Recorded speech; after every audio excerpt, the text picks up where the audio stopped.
안녕하세요. 목쌤의 5분 역사 네 번째 시간입니다.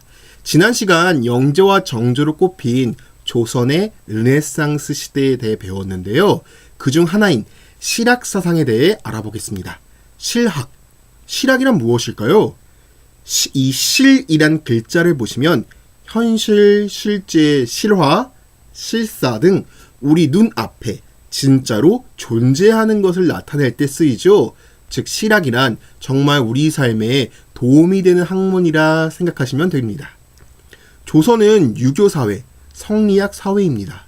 실학은 유교와는 다른 새로운 학문이 아니라 유학자들 중 사회 문제를 해결하기 위해 힘쓴 사람들을 실학자라 부를 수 있습니다. 당시 붕당을 이끈 성리학자들은 현실과 관련이 없는 것으로 서로 다투었어요. 우리 지갑에 들어있는 이 1,000원의 이황 선생님 그리고 이 5,000원의 이이 선생님 중에 누구의 생각이 옳은지를 가지고 다투곤 했답니다. 그럼 실학자들은 어떠한 생각을 했을까요?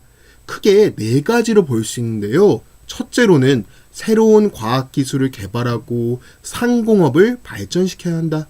두 번째로는 농지를 개혁해서 굶어 죽는 농민이 없도록 해야 한다.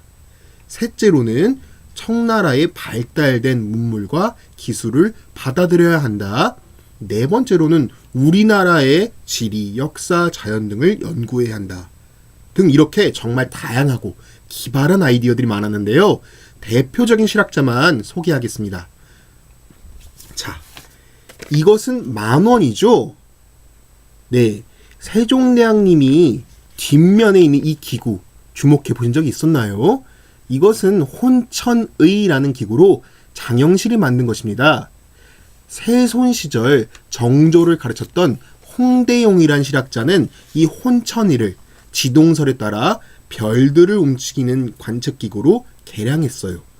지동설은 지구가 태양을 중심으로 돌고 있다는 갈릴레오의 주장으로 잘 알려져 있죠. 조선 후기 기술을 더 설명하자면 앞 시간 정조가 아꼈던 실학자 정약용이 거중기와 배다리를 고안한 것은 기억하고 있나요? 거중기란 도르래의 원리를 이용해서 무거운 물체를 적은 힘을 이용해 들어 올리도록 고안한 기기입니다. 이 거중기의 힘으로 수원 화성이 완성될 수 있었죠. 또 배다리란 당시 한강은 다리가 없었어요. 그래서 배로만 건너야 했는데 이 배들을 일렬로 이어서 정조 대왕이 행차하실 때 다리처럼 건널 수 있게 한 장치입니다. 이러한 정약용은 사회 문제를 해결하기 위해 어떠한 생각을 했을까요? 조선 후기엔 부자가 된 소수의 양민도 있지만 다수의 양민은 고을 수령님의 횡포와 또 가난에 하루하루 살기가 참 어려웠어요.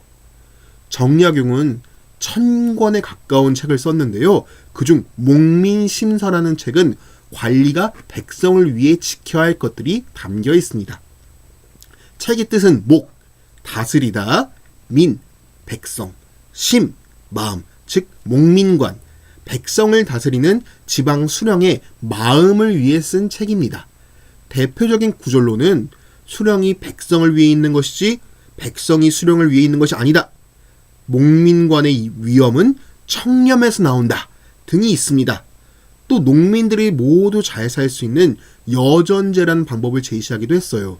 이는 마을 단위로 토지를 가지고 같이 농사짓고 같이 먹고 나누는 제도입니다. 이번에는 서울 출신이지만 정조가 등용한 박제가라는 인물도 기억하시나요?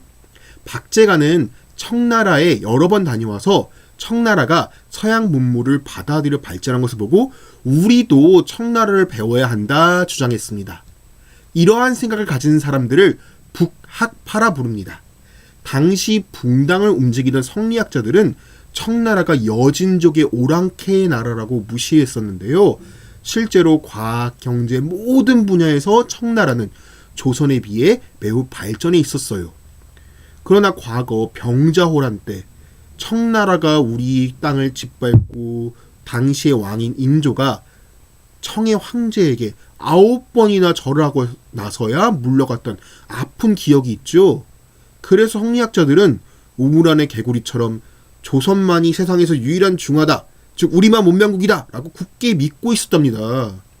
마지막으로 우리 고유의 것을 지키려던 실학자들도 있었어요. 당시 성리학자들은 중국의 것은 좋고 우리 것은 하찮다라고 생각했어요. 그러나 유득공은 모두가 잊고 있던 발해의 역사를 발굴해 발해고라는 책을 썼습니다. 또 김정호는 평생 발로 우리 한반도를 걸어다니며 지금의 지도와 비교해도 정확한 그러한 지도를 만들었는데 이것이 그 유명한 대동여 지도입니다. 정약용의 형 정약전은 우리나라 바다에 사는 모든 물고기를 정리한 물고기 백과사전 자산어보라는 책을 써내기도 했어요. 이렇게 실학자들은 정말로 많은 노력을 기울였는데요. 그 외에도 어떠한 실학자들이 있을지 여러분들이 더 공부하고 찾아보면 좋지 않을까요?